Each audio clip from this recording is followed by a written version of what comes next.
And the minute you open it up, you can get that extra scent of the bananas coming through.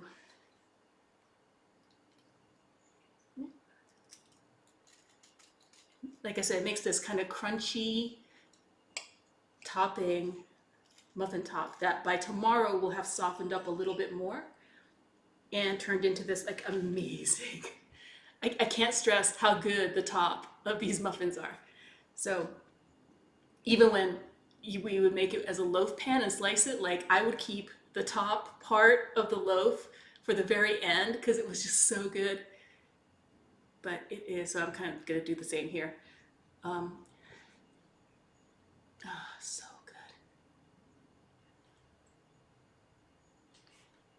good. Mm.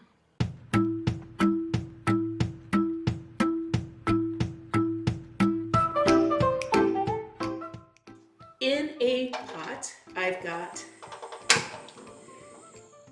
a half cup of butter, which is the equivalent of 1 stick. Now, my grandmother's recipe, when she gave it to my mom, it was margarine and not butter. But we have that. I think that's probably the only change to this recipe is changing it from margarine to butter. Um, Margarine does have a higher water content, so if you try making this with butter and you find that you kind of want it to be a little bit denser or moistier. Is that the word? Moistier, more moist. Um, Switch your butter back to margarine. Uh, so I've got half a cup melting in here. And to that, we're going to add a cup of white flour. Again, I think maybe this is another substitution. Instead of plain white, kind of bleached white sugar, I'm using cane sugar here. And half a cup of packed brown sugar. I'm using a light brown sugar for this recipe, but you can totally use dark brown sugar. It will make a darker muffin because there's more molasses in dark brown sugar compared to light brown sugar. And this is kind of a slow mix recipe. It's not meant to be whirred in a stand mixer. You're not trying to aerate this too much. So you want to keep the temperature low and stir with a spatula rather than a whisk. And once that's completely mixed together, I'm going to turn off the heat.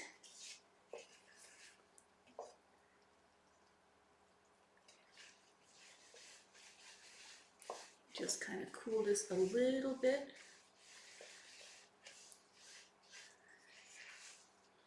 And to this, you're going to add 2 whole eggs. I'm using large eggs because that was what was written in Mom's recipe book.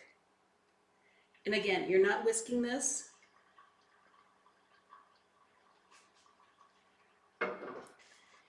But you also want to keep the heat turned off just for this part because you don't want to make scrambled eggs. And once you've gotten everything well combined,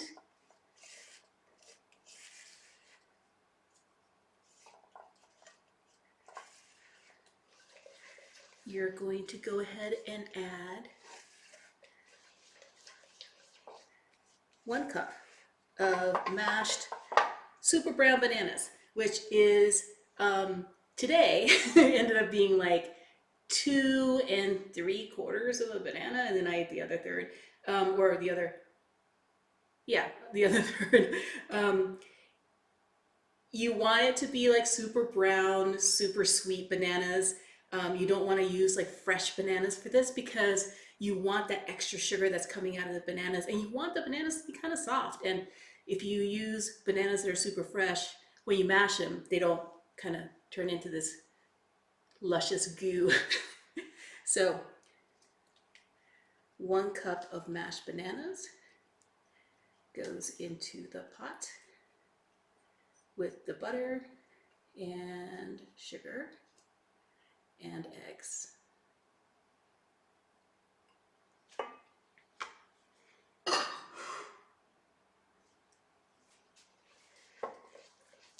And at this point I have the heat turned off.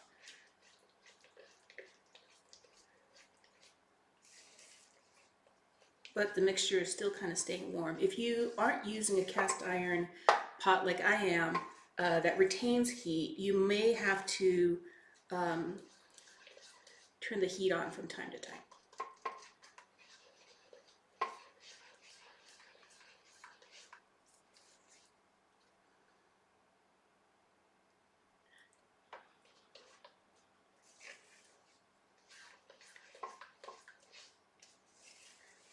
Okay, so once those wet ingredients are mixed together, and you are gonna see like these kind of like brown bits, and that's just the banana fibers. You'll see them in the banana, you know, when you make a banana bread or banana muffin, you kind of see those kind of brown stringy bits. And those are just pieces of banana.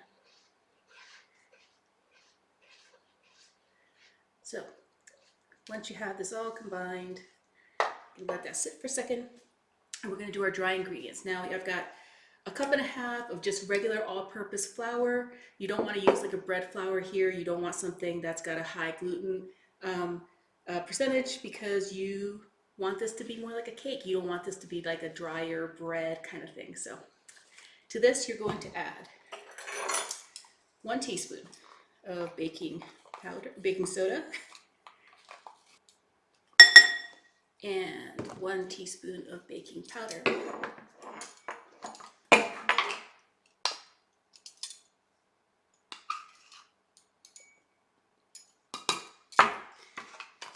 And half a teaspoon of salt, just regular old salt.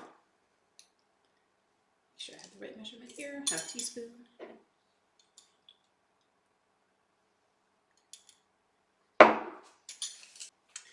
And you don't necessarily need to combine all this, because this is all going to get combined in the pot. But you want to add these ingredients slowly, so you're not making a big old dough ball from the beginning. So this is where, when I was a kid, I would be the one in charge of helping my mom. I'm trying very hard not to spill dry ingredients all over the kitchen floor and all over myself. So when I was a kid, my mom would go ahead and make the bowl, and then I would take like 1/4 cup spoonfuls and add that to the mix. And as you can tell, I'm already kind of spilling some flour, because, you know, clumsy as a kid, clumsy as an adult. First batch is mixed together. Make sure you don't have any big old lumps in there. Go ahead and add the second batch.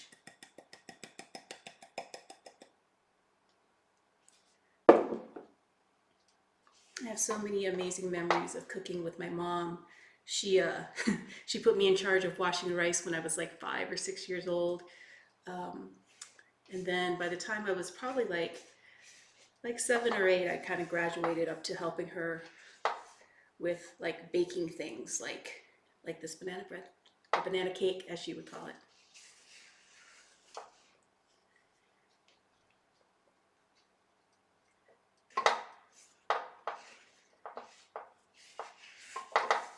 Then our last little batch of flour, baking soda, baking powder, and salt. And it does look like a light batter, but and it would be a darker batter if you use dark brown sugar. Make sure that you get all the dry off the sides, so you don't get little lumps when you're spooning this out later.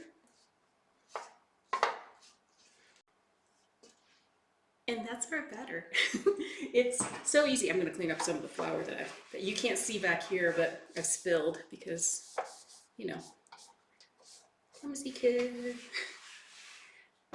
And there's some in the front too. But I'm going to go ahead and put all the ingredients away and get my oven started. You're going to bake these at 350 degrees for 30 to 35 minutes. So let me clear this all up, and you can see me put it all in the cupcake bins, or cupcake cups, I guess that's what we call them. And then we'll put them in the oven.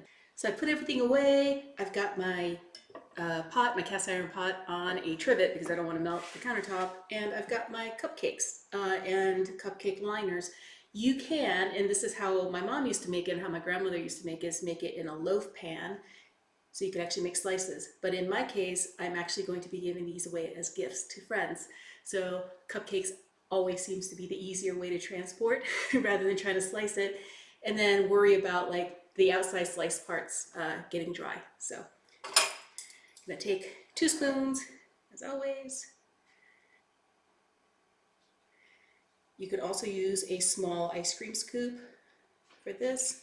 I have an ice cream scoop, but when I checked, it was a little too big to use for cupcake batter. So that's definitely something I'm gonna have to add to my shopping list.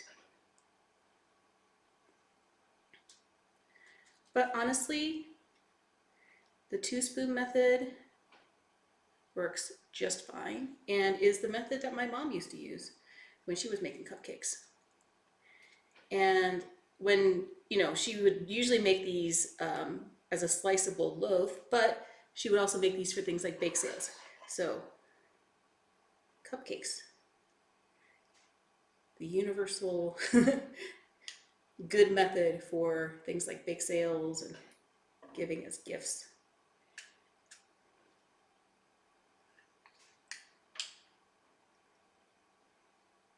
And with these, you're going to actually fill these about halfway up.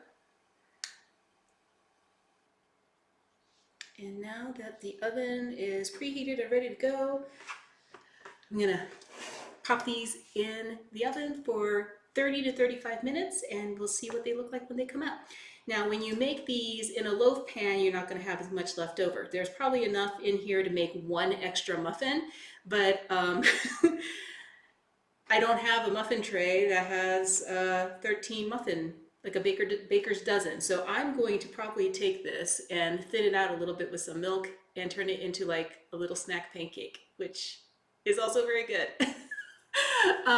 So we'll be back in about 30 to 35 minutes. I'll see you in a bit.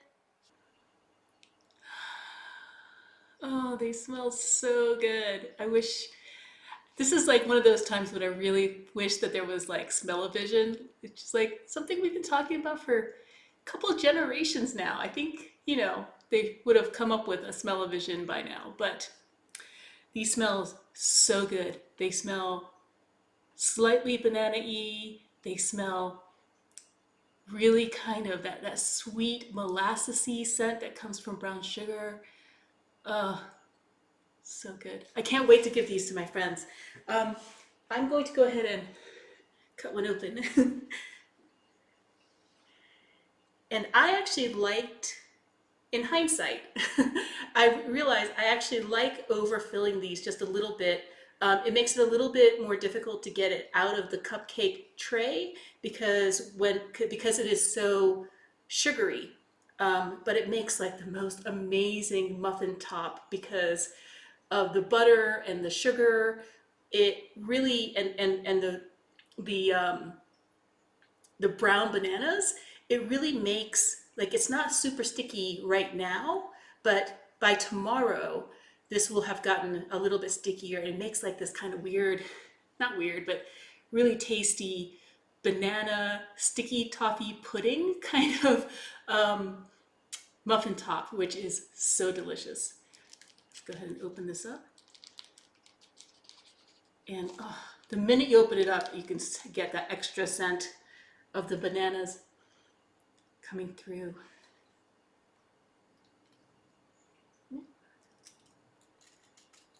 Like I said, it makes this kind of crunchy topping muffin top that by tomorrow will have softened up a little bit more and turned into this like amazing. I can't stress how good the top of these muffins are. So even when we would make it as a loaf pan and slice it, like I would keep the top part of the loaf for the very end because it was just so good.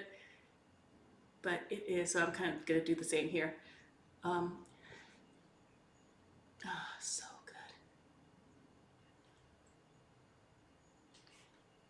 good. It's got the texture and the denseness of, like, there's some national coffee chains out there that make a holiday pumpkin loaf. It's got the same kind of stickiness as that, but instead of it being pumpkin, it tastes like banana. Amazing.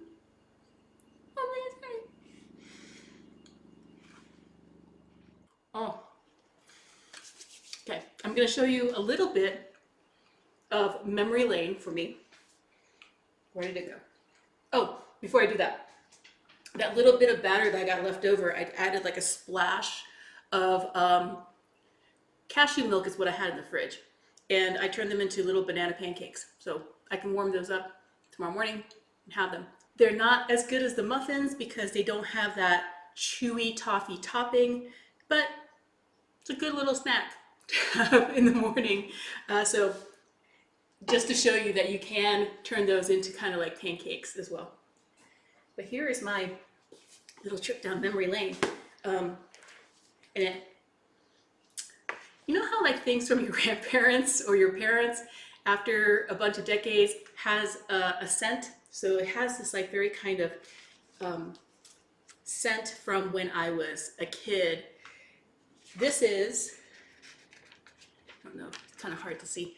This is my grandmother's recipe for banana bread, which once I read through it, it actually includes the same ingredients as everything else, but it includes 2 tablespoons of sour milk or buttermilk, which by the time my mom initially translated it, here, I'll just pull it out.